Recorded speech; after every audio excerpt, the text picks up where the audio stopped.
up and sit down.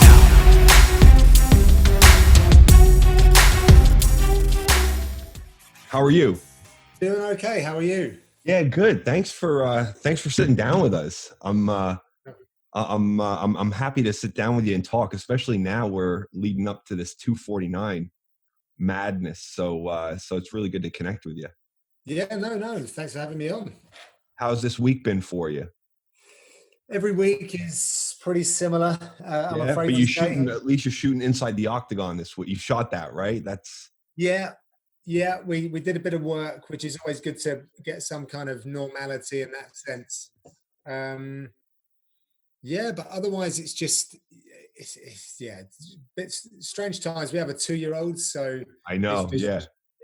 Is juggling that side of things, and my wife, she's just been made redundant but was working. Now she's trying to get another gig, and because I haven't got an awful lot on, it's like this race between one of us to get a job to put food on the table and things like that. So it's a bit chaotic, but it is good to finally have dialogue with the UFC, with stuff coming up, and to actually do something with Dan. So Absolutely. Absolutely. So my wife is going through a very similar thing as well, because she runs her own business down here in Southeast London. I don't know where you're located actually, John, but we're down in Greenwich, and hers is a person-to-person business, so there's nothing going on.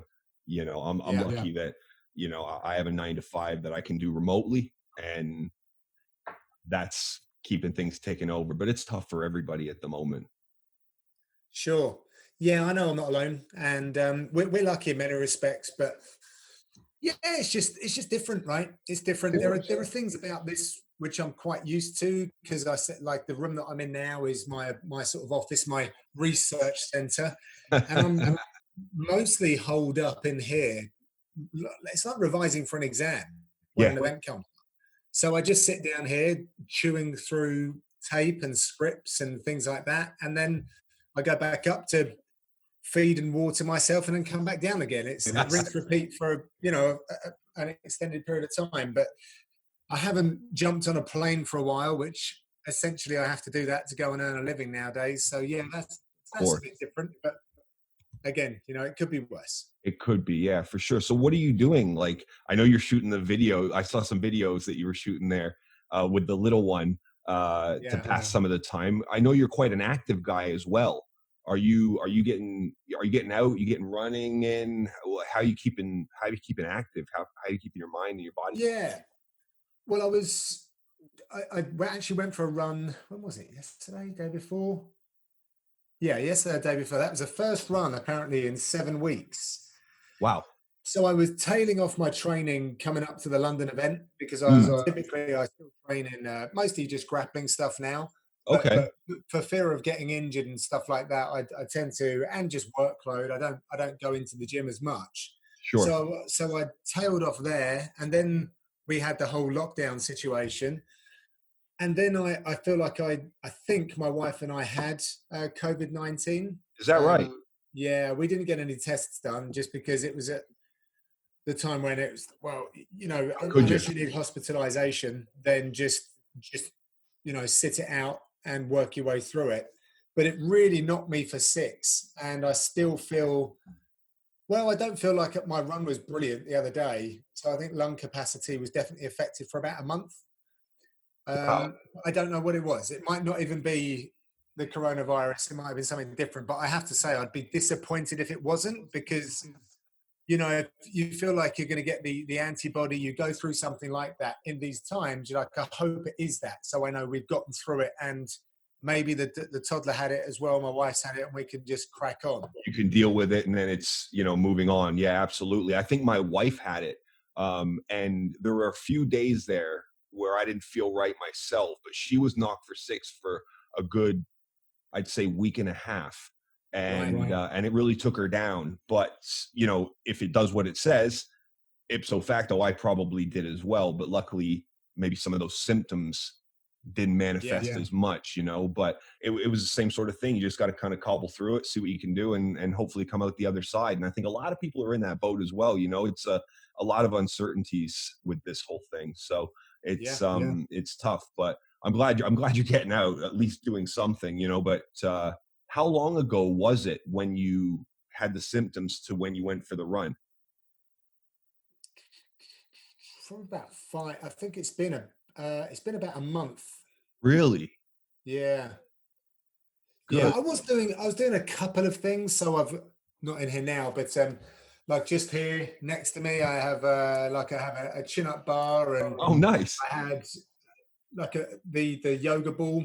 So I was doing some drills on the yoga ball, and I've got some kettlebells as well. So I was just doing some strength stuff, not massively hard cardio bits and pieces. But again, just timing was a part of it. We were going for walks, but Yeah. I didn't feel like pushing myself again, because if it wasn't that, then you don't want your immunity to suffer. So you don't want to go out and wreck yourself going for runs. I know what I'm like as well. I'm so competitive with myself. I've got this certain run. I know the pace that I normally would go at. So I would probably end up, going a little too hard. So Yeah, pushing anyway, yourself down yeah, a little. exactly. Yeah, for Yeah. sure. So I just relaxed and thought about doing some other stuff, and I'm okay. I'm not Yeah. putting on too much weight. I eat well. So Well, you're a vegan, right? I read that yeah, you're a yeah. vegan, and are you training for a triathlon, or you were training for a triathlon, or you've already completed one and you were training for another? So 2016, I did a season. So Oh, wow. so my friend, we did a triathlon together, like a sprint triathlon in 2015, which I Okay. enjoyed. I know we did two actually. I think we did two, and I had like a just a standard bike and wasn't really into it too much. But not all of my friends are in MMA. I Yeah. have There are a lot of friends of mine that I used to play football with, and now not all of those guys are playing football. But my friend Jamie, who I've been very close to over the years, he's always been super fit, and he was doing triathlon, and it was good to connect with him again. So we did these smaller triathlons, and the swim was gnarly, but everything else, I was like, okay, this is okay. And Yeah. he actually signed me up for an Ironman, like over when he told me at New Year, so I'll put Wow. you down for an Ironman in June or July of that year. July, I think it was. Good Lord. So that gave me 6 months from doing two sprint triathlons, which is like a 5K run, a few lengths of a pool, or like 1,000 meters swim or something. Now I'm doing an Ironman. So I did a bunch of stuff with him. Yeah, I did like a duathlon, then actually a half Ironman, which was the second race of that season, Oh, and wow. then Olympic and sprints and that. And we got ready, and I managed to finish the Ironman in the July. Then, if I'm honest, I didn't do a great deal after that, and now I just tick over. Don't really do a lot of cycling, but I was doing a 24-hour endurance race in June for charity, and that was just a run. And where But where was that? Was that up in the hills? Where was that that? was in Leeds. Okay. So when they do Leeds and Reading Festival, and Mhm. this kind of coincides with that. Okay. And sadly, obviously, because of the current conditions, it's not happening. But I was training, and my times were getting good. I was feeling quite fit actually in March, early March. So I was getting there. It's a shame because I do feel like I want to do like an ultra marathon, something of that nature. I felt like it was time to get back in and do something for charity as well. So, but yeah, that hasn't happened. What's the duration of the long race that you were planning? It was a 24-hour, you said? Yeah, but we were doing it in a relay. So we Okay. were still working out what we were going to do. But essentially, we were going to each run a marathon. Wow. It Okay. was whether we did a marathon in one go or whether we did 5 miles and then handed over and then kept coming back to doing 5 miles. And just So we were trying to relaying it work over and over. Yeah. Yeah. Yeah. Okay. Yeah. Okay. Thought you were stepping into Cam Hanes territory and I'd love to do 40s. I'd love to do 100 miler. I think like I'd like to give that a go. It takes an awful lot of commitment to get there. The one thing about a triathlon, like a swim, is an hour. Yeah. You've got to cut off at about an hour and a half. So if you're in training, you'll manage to swim. Yeah. 100 odd miles on the bike, it's not shouldn't kill you. Yes. But the run is always hard. Because it's a marathon Whether or right at the end. Exactly that. So yeah, Gnarly. you've got to be a Gnarly. runner. Yeah. You've got to be a good runner. So I'm looking forward to like getting back into some running. It's just difficult. I'm really enjoying my martial arts journey, and it gets in the way Yeah, because of the injury stuff. And you lean out. Like I lost 8 kilos when I did the Ironman, of like that course. season. Yeah, So I yeah. went down to like Imagine. 72 kilos. Oh, wow.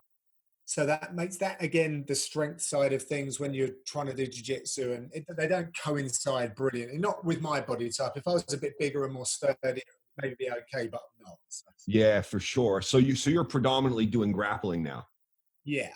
Nice, nice. How long have you, I mean, you've always been into it. You've always been a fitness guy from what I've seen and from what I've read. But how long's the jujitsu journey been going on? Um, I think it was more sort of it was really MMA focused, and that was Okay. around 2006.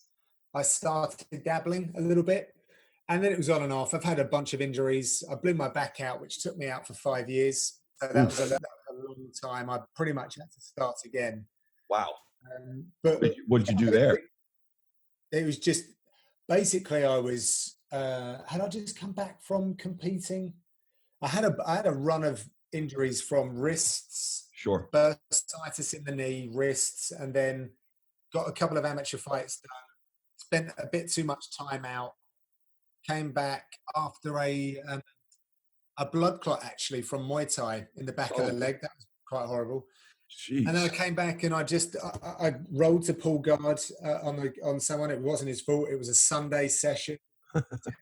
No one was warming up particularly, and then that was in February March time, and I struggled until the summer, and then I had a botched chiropractic treatment, and then I had like insane sciatica after that, and that just lasted for as I say, about 5 years. Good Lord. I'm glad you're on the And mend. I'm glad you're on the mend. yeah, It's always a journey, I'm isn't it? yeah, I'll never my back will never be the same, but I But can you still can swim, and manage. I'm grateful for that. Yeah, yeah, Yeah, absolutely. So tell me about, because you've done the Cage Warriors. Obviously, now you've been with the UFC for what, 6 years, doing the yeah. play by play and the presentation work with there. What was that journey like? Because I saw some of the CV, and some of the CV was, you know, Cage Warriors and local, kind of more local shows and things like that. Has this always been the journey? Because I also read that you're a qualified electrician. Yeah. Was that a backup plan, or was the original goal, was the original life direction something else? Yeah, you know, it's an interesting question, and it's a timely one as well, because I spent some of this time in isolation thinking about my journey, my ambitions going forward, and really how I've gotten to where I am. And I was asked to give a talk, Okay. and in that talk, we'll get to the answer in the end. Sorry, I'm No, sort take your of time. No, you're good. like thinking out loud here. And I used to talk about how my journey meandered, and I'd gone from having a degree, working in the city of London, and I really wanted to be a stockbroker, but ended up working in recruitment, and not with like and not in a wide boy culture. It was very consultative, Okay. really great group of intelligent people. But it sort of changed, and it was around that time that I had really harbored intentions to be a TV presenter. Okay. And because my university life was very different, I didn't kind of go away. I was in love at the time, so I stayed at home, and I never really had that student life, if you Sure. like. I sort of had that when I joined the city, because a lot of those guys and girls had just graduated and still had a lot of those trends, but now everyone had money. Of course. So we had a great time in the city, and I was, you know, out with everyone else and just having success with the ladies, if you will, and just getting more and more confident in life, and as an adult and as a man. And I just felt like I could do so many different things, and that the presenting thing just was something that kept coming back to me. So essentially, I left the city in pursuit of this dream, which was a bit mad when I think back to it, but I ended up working for free in production roles, and it never really happened, to cut a long story short. And I ended up moving back home with my parents and moving back to the city, and my positivity was really sort of going down at this point. Right. And that city career just didn't really take off. I wasn't back. I went back to the place where I was before, and I wasn't like the not the star at the time when I left the city. I was in a really good place with the company I was at. I was Yes. like a rising star of their company, if you like. Oh, I get it. I'm in media 9 to 5, so I completely get it. Right. And now I've gone back there, and it was, some people didn't like the fact I'd gone and come back, and it was complicated. And in the end, I ended up, I got fired. Really? And I got fired from that job. And I then went to join my dad's company. He's got an electrical services business. And it was a sort of a romantic gesture of, father, son, I'll take your business to the next level. And a lot of it, I think, was also down to my family being such hard workers, and everyone kind of saying, you've never done a hard day's work in your life, and I've had it easier than others. Plus, my dad wasn't around a whole bunch when I was younger. So maybe I didn't feel like I had that deep connection with him. There were a lot of different factors, I think. And anyway, I then joined with my dad and thought I was going to be in the office and help him use my strategic knowledge that I had from university and developed in the City of London in the boardroom. And he's like, that's not happening. You're going to have to go to college, retrain, and start as an apprentice. And I did. And I worked my way up to the point where we were growing the business together, and I was bringing in lots of new ideas and directions, and I enjoyed business. Yeah. But I think deep down, I'd had to bury these dreams that I had, because something got in the way and said that I wasn't good enough or something of that nature, and it took me off of the path. Self-imposed or environmental? I think it was a little bit of didn't like being told no, and I wasn't willing to make the sacrifice at the time. I'd gone from earning a handsome salary in the city to working for free, to then getting a job where I was working really hard for like 15K. Yeah. And I had to move home with mum and dad, and I just thought, this is a big gamble. And I was also about not the finer things in life, but my dad had worked really hard to provide like a really nice life where we were living, and nothing grand, but comfortable, and it succeeded immensely well from where he'd come from. And I always felt like I had to do a little bit. You got to go the next step, right? Exactly. And we're in like one of the most affluent areas of Hertfordshire. So he's very successful in his own right. But right. I don't know. I for some reason I'd lost sight of this presenting dream and just threw it away. And then it came back around with mixed martial arts. Really? My coach put on a show, a local show, and a reporter had come down and done a terrible job of reporting on the event. And I actually said to him, you didn't know me back then, but I really wanted to be a TV presenter back in the day. I could do that job, do a better job. And he said, well, I don't have any control over the network that sent that person down. He said, but what we could do with is some commentary. And it was an idea that I'd rubbished years ago, because when I was at the BBC, they were looking for sports commentators. They were doing like an apprenticeship scheme. Okay. And I wanted to be in front of the camera. I didn't feel like it wasn't about glamour and being famous. I just felt like the role that I was cut out for was to deliver information in an entertaining or light-hearted or whatever format they required. Sure. And that's what I thought I wanted to be. And also when you consider football commentary, Olympics commentary, commentators are normally faceless. You don't really know what they look like. It's really true. But in America, in the US, I think it's quite different, because they tend to those guys are on camera. And certainly the UFC, who have created the format of presentation essentially for mixed martial arts, the commentators open the show. So that was something that we were all digesting in the MMA community, and so I was going to get a bit of both, and it grew from there. I always do this when I'm in these shots. Let me just grab this. Go on. This that shelf behind me is like a shelf of memories, but this right here is my first dictaphone, and I did my first commentary gig on here. Continued continued to do it as well. I don't know if people are just watching or just listening to this, but No, it's going to be recorded and audio as well. well, it's an old Olympus digital voice recorder, which is just big, slightly bigger than a cigarette lighter. And yeah, it was a one-man booth. I was doing a bunch of these gigs by myself, just with a set of earphones and a plug-in microphone. That was it. Oh, there you go. Yeah,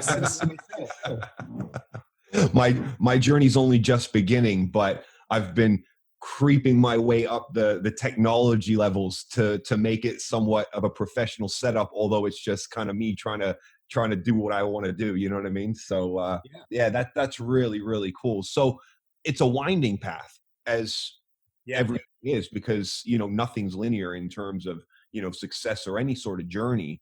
But when did the UFC come knocking, or when did that, was there like an accelerator that happened for you, or how did that actually happen to go from, okay, well, you've got this local that's transitioning you out of kind of the mom and pop and family business into the next stages? How did that happen?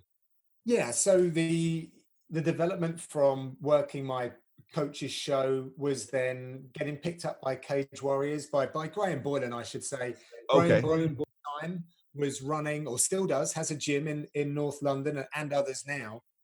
But I think where I was different to other people, and this is something that other commentators can maybe learn from, if I'd be so bold as to say, I was looking at a fight card, and I would identify where there was a heavy representation. And for example, his gym was the MMA clinic, and they had 4 or 5 fighters coming down into this event. So it was worth my while visiting that gym, speaking to these fighters in one evening, and getting all of that information, and then taking that back rather than calling or whatever it might have been. It just felt natural. But I was probably going a little bit further. I was actually training with these guys. I sometimes would call the coach and say, look, can I join the session? And that allowed me to really get to know these other fighters. And it is a bit of a brotherhood, I feel, in fight sports. It's the difference between observation and embedding yourself in a real experience, right? And having, there's a difference between first person and like first-handed information, I think.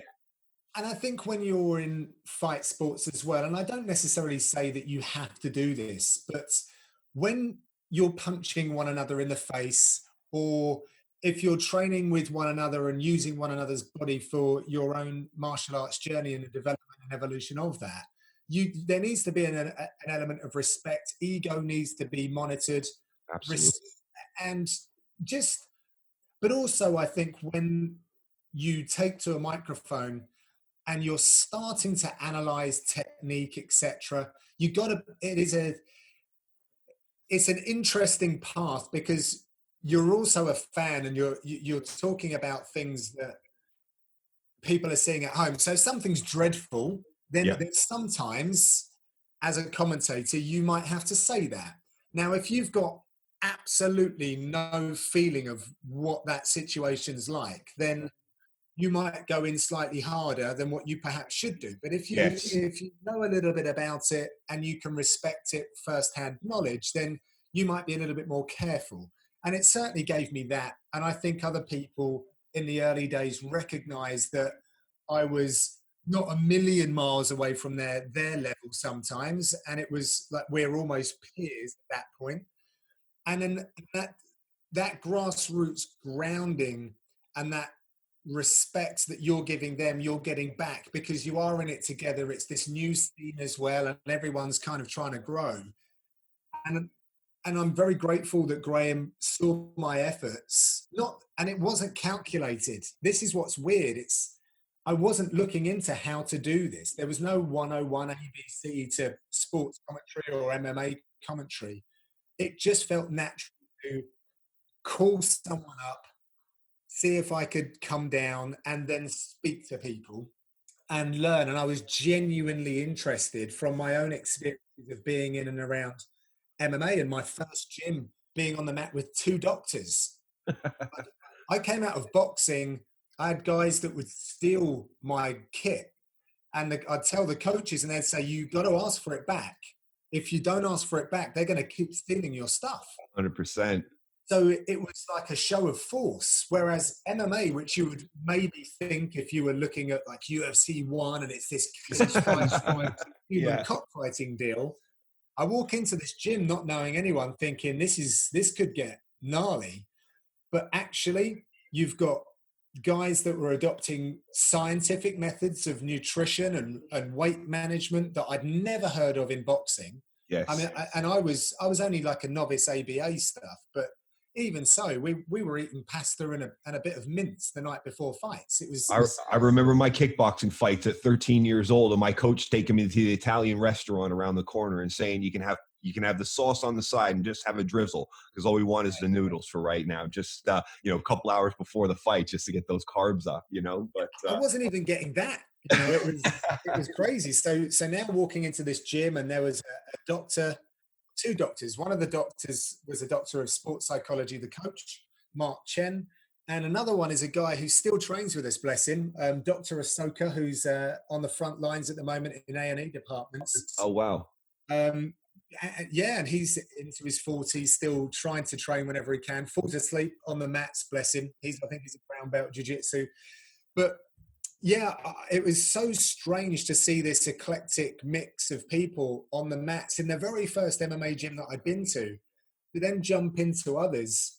This Graham's gym, the MMA clinic in London, because it was populated with city folk, there were lawyers, doctors, traders, and then guys from, council estates all on the mat together. It's fascinating. That kind of stuff is fascinating. That's it. And it really is the focus of what MMA is all about in terms of the respect element and the discipline element. It really is, it's cohesive when you get into those gyms. Yeah, and it's martial arts essentially. All right, it's prize fighting sometimes when you get to the upper echelons, but it is still martial arts. You might not always have a dojo and a sensei, and you might be wearing, shorts and a rash guard, but the same elements are born into it, the genesis of it. So yes, I was going along, and then when Graham got involved in Cage Warriors, and that was growing at an incredible rate, he continued to have me along for the ride. Again, super grateful to him for that, because he could have had the picking of anyone for that role with Cage Warriors. It was already, when he took it over, a very established brand. Dan Hardy and Mike Bisping had already been champions for the organization way before I'd come into contact with it. And then I honestly think that the UFC's expansion internationally, it was great timing. Like, I'm very lucky with the timing. Here is an interesting spin, however. I actually was Cage Warriors and I had sort of parted ways in 2013. I'd gotten to a point, because I wasn't really earning from it. It was sometimes costing me money to do these shows, because we were doing them in the Middle East. I was away for maybe 4 days. And you're having to pay your expenses on that, is that right? Well, I think I was, getting 25 quid a day per diem. Yeah. They'd pay for your flight and accommodation, and then you'd get a small purse for, your services. But it wasn't necessarily, it certainly wasn't about the money. But anyway, that stuff aside, I'd run out of holiday time, and I was always coming home to a wife, and I was only ever eating into the pot. We were missing everything for my passion, my pursuit. And it wasn't just the Cage Warriors stuff and these other local shows I was helping out. Like, I was still part of the fight team. So I'm still supporting other people from the gym, etc. So it's full on, as well as another job where I'm running a business with my dad. It's heavy, and it's heavy on the relationship and everything else. So I went back to Cage Warriors and said, look, can you just pay me the money, the rate that I would get working in construction for the day, or close to? Yeah, day rate. it was a bit of a hard no, and we might call you next year. And this was around October, and I was, if I'm honest, I was devastated. I thought all of my efforts over the years would kind For of nothing. now head in the water, and Sure. where do I go from here? Because really, Cage Warriors were the only, apart from Bama, Yeah, they were the only ones really active at the time. that's right. In where I thought was within my reach. I'd never really thought that I was going to be the UFC commentator. Maybe in the final year, maybe around 2012, I started really thinking I'd love it if I could. Wouldn't that be something? Yeah, but I don't think I truly believed it was on the cards. But when the UFC came around for a Manchester show, I'd connected with someone in the UFC office, and I ended up doing a Q&A for them, and had an appearance on BT Sport. And then the very next year, beginning of the year, I was calling Gustafsson versus Manuel at the O2 Arena.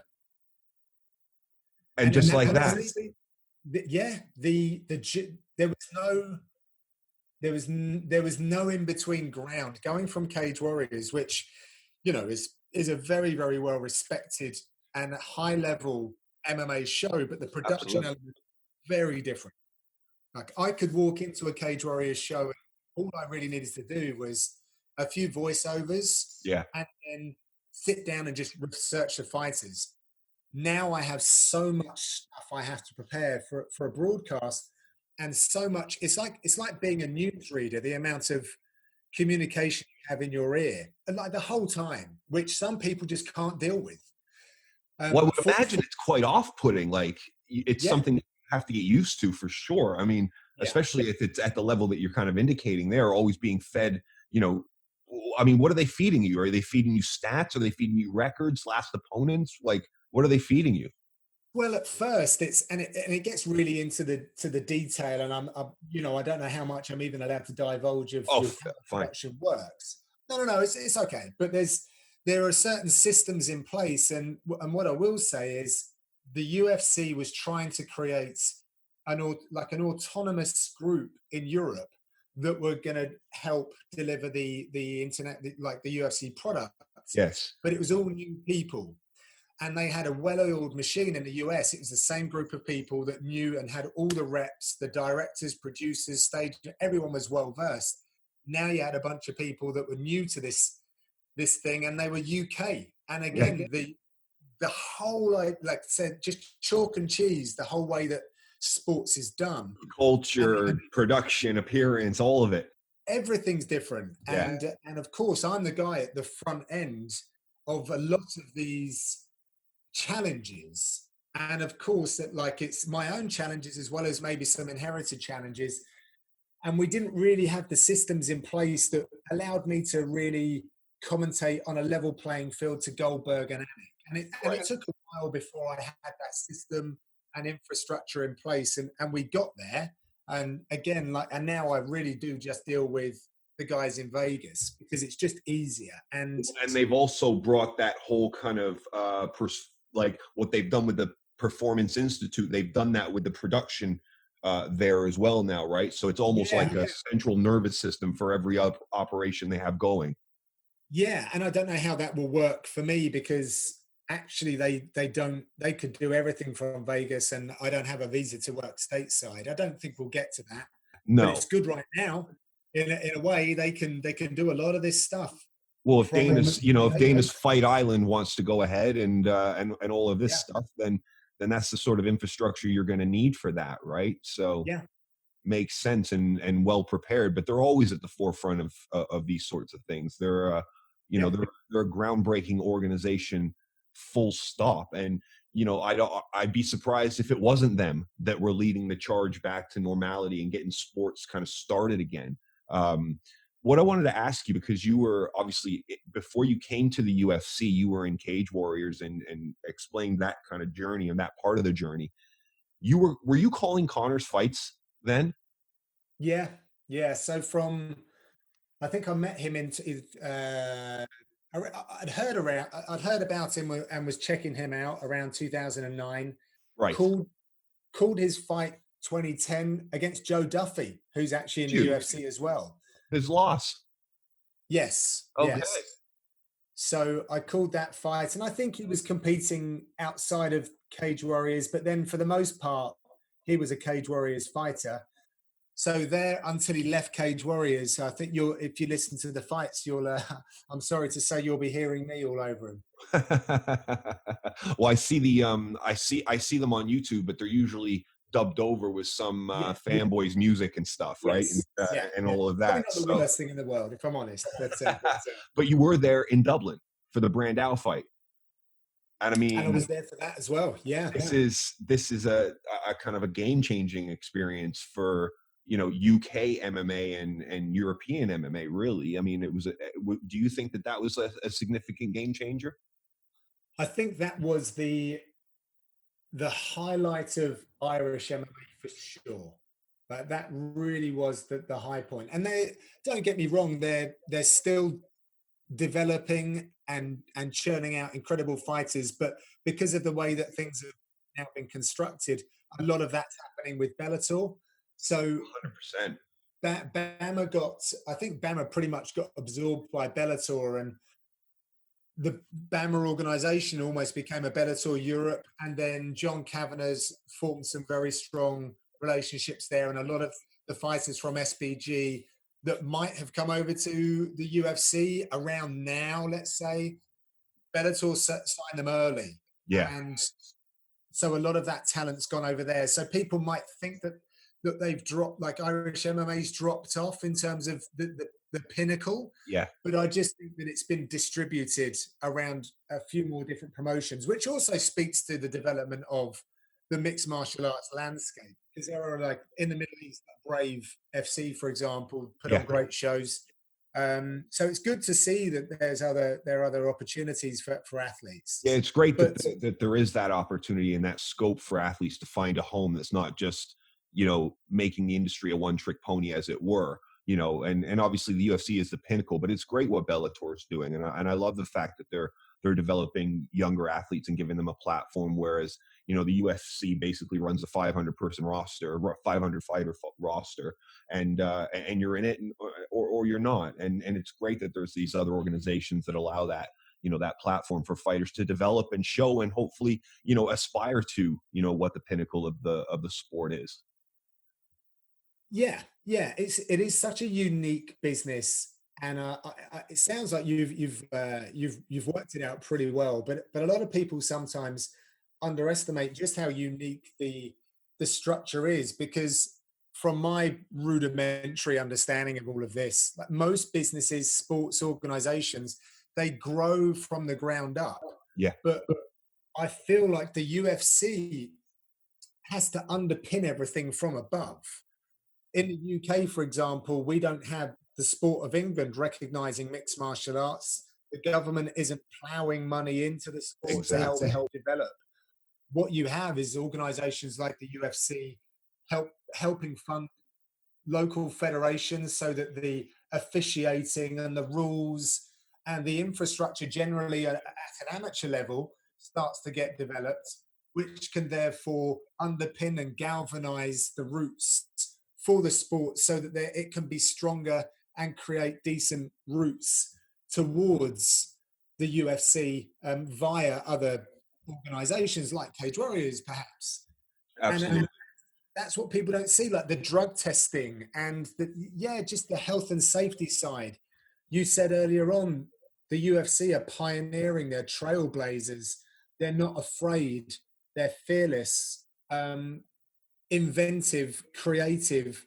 They've had to be that way from, especially since, I'm sure from day one, but also since the Fertitta and Dana White era. It's the only major sport to have emerged outside of the traditional major sports that Yeah. stuck around, period. Yeah. There's been no other sport that's, I mean, and it's even more unique because it's not a sport in and of it is now a sport in of itself, but it galvanized disciplines to make a sport based Yeah. on kind of like that Bruce Lee kind of ethos, right? And bringing everything together.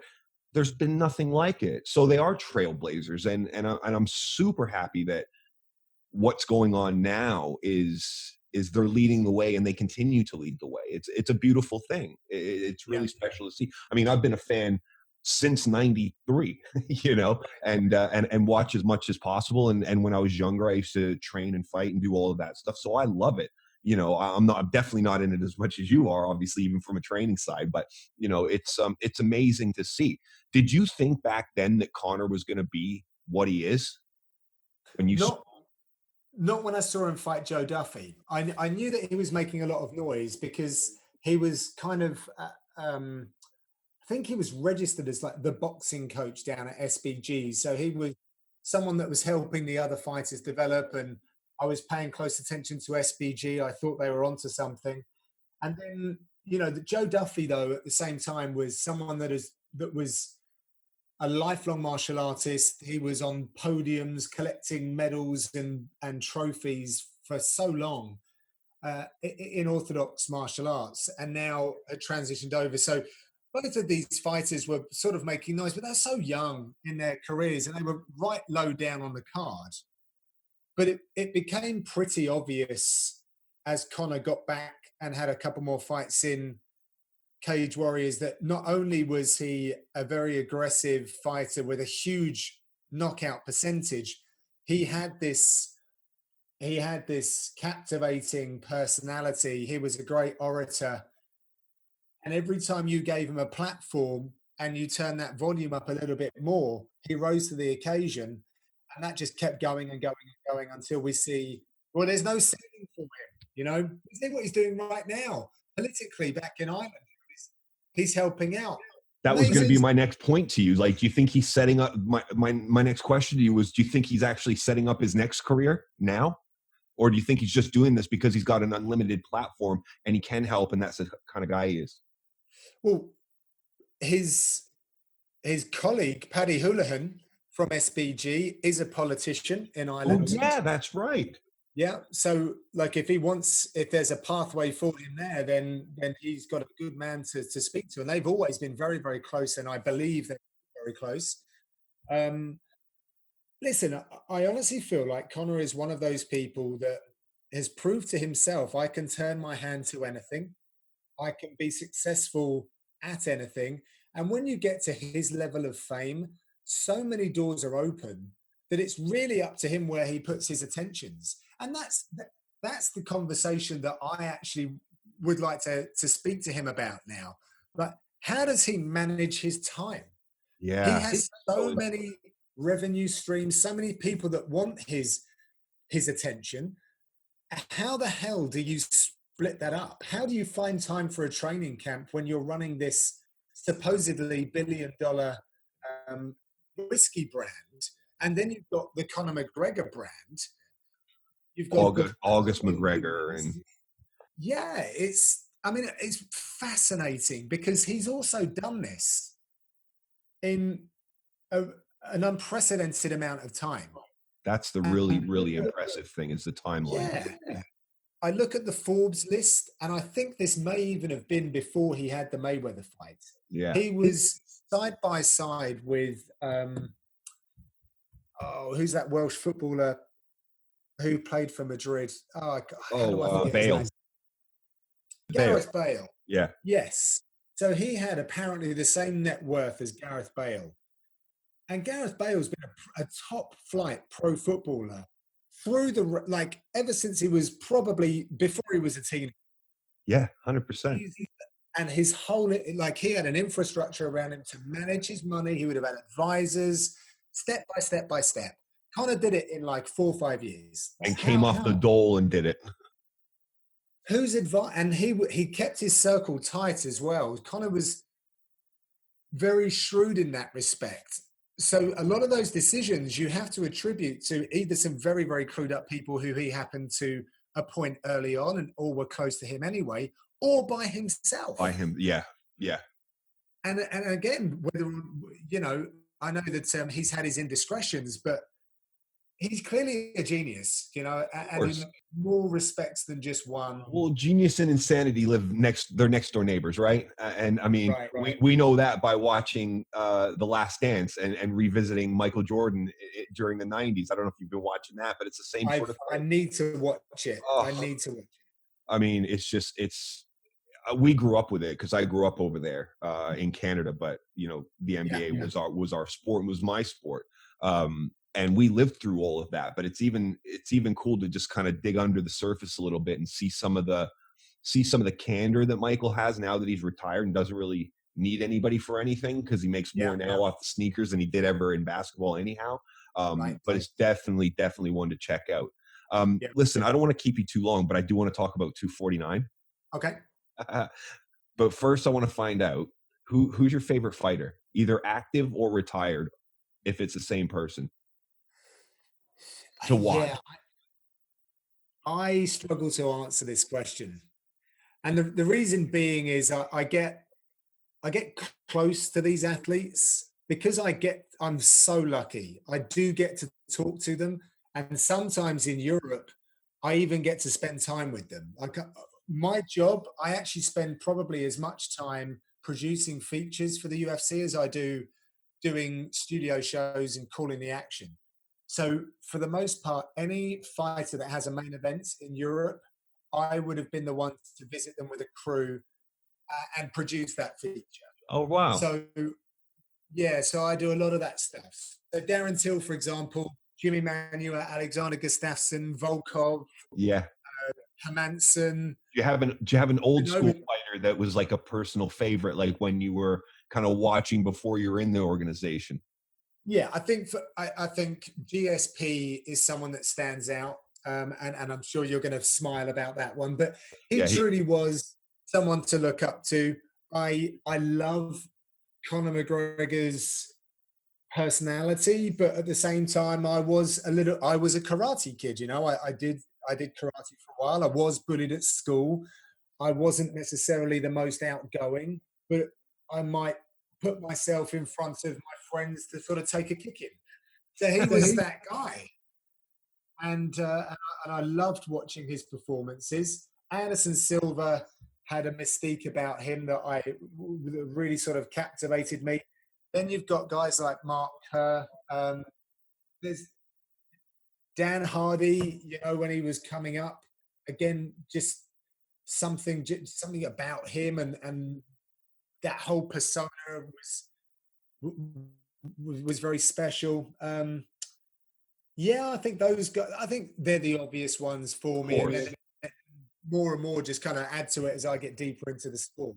of course. Sakuraba as well, by the way. When I start geeking out, like Sakuraba was someone who I enjoyed from everything from the way he would enter an arena to and everything in between. We could probably do an hour just on Pride. I think just Right, shooting the right. shit and doing that. So yeah, I completely get it. I'm even a big fan of Bob Sapp's humongous abnormal ass. And I love all those days. They were the closest we came to like Van Damme and the Kumite, right? In kickbox in Right. Bloodsport, Yes. right? So I love that, and I still put those on Fight Pass and check those out all the time. I love them. So let's talk about the upcoming event, because the upcoming event is a monster, and Yeah. it's like prelims to the top. It's just incredible, and obviously they had to do that, and they're kicking off like 3 events. But I mean, other than the main event, because I think, and I watched it Inside the Octagon, and I think the analysis on there was really, really strong. One of the things I wanted to ask you was, and I don't know if you covered it because I've got embedded on, and I was halfway through Okay. Inside, and I'm going to go back to it. Um, do you think Tony cutting weight, preparing for Khabib, is going to have any adverse effect on his performance or his ability to take a shot in the fight with Gaethje? Well, I actually I asked Dan about this, and he doesn't think so. I think that Tony is well. He has rehydrated himself and got himself back to a fully replenished state. From the interviews I've heard, he did everything with his nutritionist and doctor on the other end of the phone from distance, and he felt really good, and he was very positive about that whole thing. I think it's settling for fans because he's not going to miss weight, and of course Tony hasn't been in the octagon anytime soon. Not that we have like, I don't think Tony is the guy that we worry about when it comes to making weight anyway. However, it's always the first battle, but like I don't think so, because I believe that he would have known about this fight and therefore wouldn't have gone crazy with wild swings. He would have just tempered it. And as much as people, he's very quirky and maybe a little bit bonkers, but that's why he's so good. He just really is everything that you think, everything that he says. It all fits. I don't think any of it's contrived. But make no mistake, he's an absolute expert at this, and he's been doing it a long time. And he's obviously with the wrestling background too. There's too He's much got on the good line. people around him as well. Yeah, exactly. And he keeps his circle small. And he's like, I know he's changed management and stuff because he felt it wasn't really working for him. So Tony's very careful. So I don't think he would do anything to jeopardize his efforts. He obviously felt like it was the right thing for him to do. He doesn't really care what any of us think. And any of these words coming out of my mouth right now. As long as he's done everything scientifically, I don't think that there should be a problem. And I definitely cannot ask you for predictions, right? Well, I just don't. I don't like giving them because I have to meet with these fighters a lot of the time. 100% understand. But I'll happily speak to the odds, and Yes. you know, we have a power puncher who has been stopped. Sorry, that has lost in the octagon. Tony hasn't, and I think that the odds of Tony being the favorite are correct. Yeah. He knew he was fighting in and around this time. He is so fluid in the way that he fights anyway. I don't think he's overly strategic when preparing for specific opponents. Whereas, and I'm not saying that Justin Gaethje handcuffs himself to a certain formula according to who he's facing. I just feel like he's had less time to prepare. Yeah, 100%. And he's fighting someone it's difficult to prepare for anyway, but I would want more time to really dive into what I might be facing, because Tony Ferguson offers some very unique offense that is hard to replicate. So I think with all of that in mind, I can see why Tony would be the favorite. Yeah, 100%. And I thought it was, I found it interesting that Justin had said that he wouldn't accept a short notice fight with Khabib, but he would with Tony simply because he thinks he has a better chance of landing a one-shot knockout. Yeah. Really interesting. Yeah, and that is interesting. Yeah, because they obviously see something there. And here's the thing, well, Tony gets a genius. Yes, and Tony does get hit. And I think there's such Gaethje's got such confidence in his power, rightly so. But you're dealing with the Dustin Poirier type here. You know, Tony Ferguson can, and he has taken hits. It's been a while since he's really been engaged in that heavy kind of warfare as well, and I don't really know the biology of it, but I feel like someone who wasn't sparring heavily, which he has confessed to not really doing so before his recent fights. Yes. He did a little bit for this one, but he's not a guy that's continually getting his bell rung and therefore having a weakened state and, you know, an ability to take a heavy shot or multiple heavy shots. But Justin Gaethje has a different kind of power for sure. Yeah, that's right. That's right. So I'm not going to ask you to break down the whole entire card because you got a job for that, and that's not what kind of time I want to take. But if there's one fight either on the main card or on the prelims, and I've had a look at them, what do you think? I mean, other than the main event, because the main event, if it goes the way it's supposed to, it's just going to be a berserker and it's going to be a bloodbath like the rest of Tony's fights are. What's the one fight on the card that is interesting, under the radar, people should definitely watch out for, because I think this is going to be one of the most viewed cards ever. Yeah. What should people look out for? What's the one nugget that they should definitely tune in for, in your opinion? Well, I think definitely it's got to be Calvin Cater versus Jeremy Stevens. That's the one for me that Yeah, me too. is it flying under the radar, perhaps, but that's maybe because they're guys that don't really do too much. They're not trash talkers, and I would imagine there's so much mutual respect between the two camps and the individuals. They both know they're in for a war, Oh, no it's doubt. gonna be brutal. And oh, for sure. I got to commentate Calvin Cater's fight with Zabis, and Oh, it was a real privilege to be there, Octagon side, to spend time with him and his team. They're a great team over in Boston. I really enjoyed their company. and such a high Rob level Lawler, of skill on both of those fellas. yeah, and that's the thing. When you really get down to the nitty gritty of striking, I I love Calvin's body work. How he sets it up with his hands. He's got a very pretty boxing style. Very long as well. He can Yeah, get long with that, which I really like. yeah. I actually saw. I think it was Brendan Dorman broke down a particular technique that Calvin did, and I was sharing it in the WhatsApp group for the fight team that I belong to, because I feel like there's certain fighters that you should be following and do techniques a certain way. And Calvin Cater's hands is something that a lot of the guys in my gym, I think, would definitely benefit from mimicking or trying to emulating, I should say. So him, but Jeremy Stevens, we know he's such a veteran. He's been around for so long. You know what he offers, and he's a highlight reel fighter. He's a wild man, but again, not to this. He takes risks, but at the same time, he's very highly skilled, a complex fighter to face, I would imagine. It's like a I calculated chaos, right? Yeah, yeah. I also would like to give mention, however, to Vicente Luque versus the hybrid as well, because like those guys are crazy. Nico Price has done some great work since he's come to the UFC. Like the guy will have you in his guard and knock you out with shots off of his back.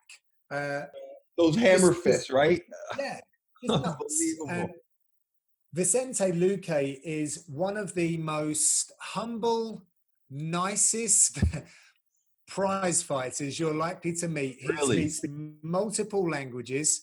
I think he will be an asset to our sport when he decides to hang up the gloves, or even now. He could do really great work for whoever the broadcast partners are in Latin America, be it Right. talking Portuguese or Spanish.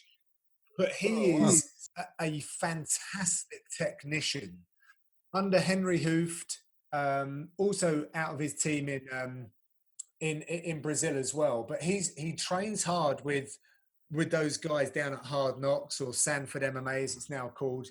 But Nico Price is a man to watch. There's something very special about the way he does his work. He is what he says on the tin, and Yes. that will be violent. That will be Oh, a violent contest. I couldn't agree more. I couldn't agree more. Um, listen, there's one way I always end my conversations, John, and I don't know how much American television you've ever watched, but there used to be a show on television called Inside the Actor's Studio. It was where Okay. it was from New York University, in the acting school within New York University, and the teacher there used to have famous actors on to talk to the students, and he used to run a survey, a questionnaire, a quick fire questionnaire, and I love that show so much that I always wanted to bring it into my conversations whenever I had them with interesting people. So if you're up for it, it's 10 quick questions. They're not Oh, it'd be my controversial. pleasure. Yeah. So first thing that comes to mind, and I'll just keep rolling through the questions and we'll end like that. What is your No, no. favorite word?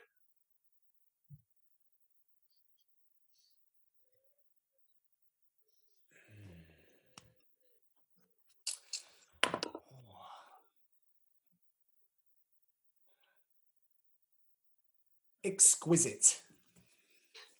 What is your least favorite word? No. Creatively, spiritually, or emotionally, what turns you on?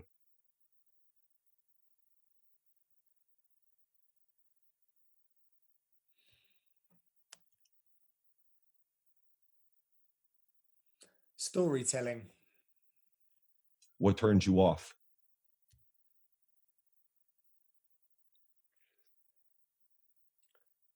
Dishonesty. What's your favorite curse word?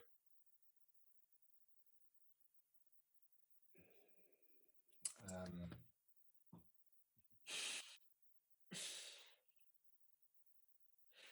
hmm. I don't really. I got to see.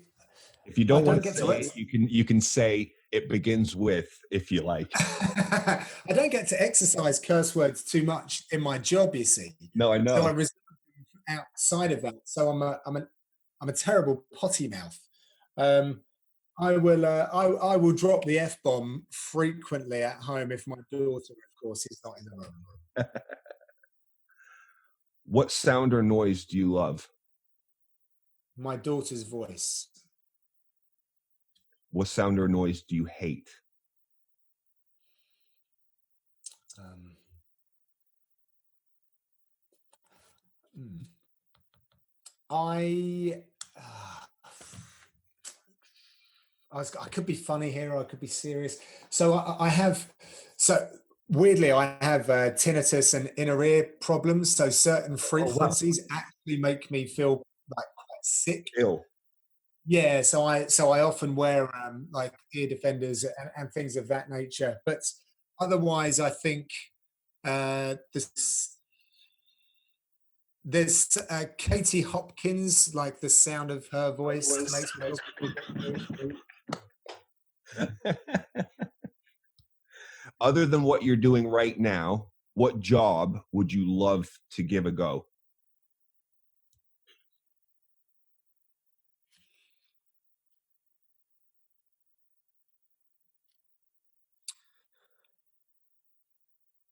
I guess some sort of youth worker of some description. And what job could you absolutely not do or wouldn't want to do? Hmm. My, our daughter had to have open heart surgery last year, and I couldn't work in and around that field. They are truly special people in so many ways, and I just don't think emotionally I could. I don't think that I could clean the ward, let alone even get to a dizzy height of being a surgeon. So, yeah, those pediatrics is just different. Final question. If heaven exists, what would you like to hear God say when you arrive at the pearly gates?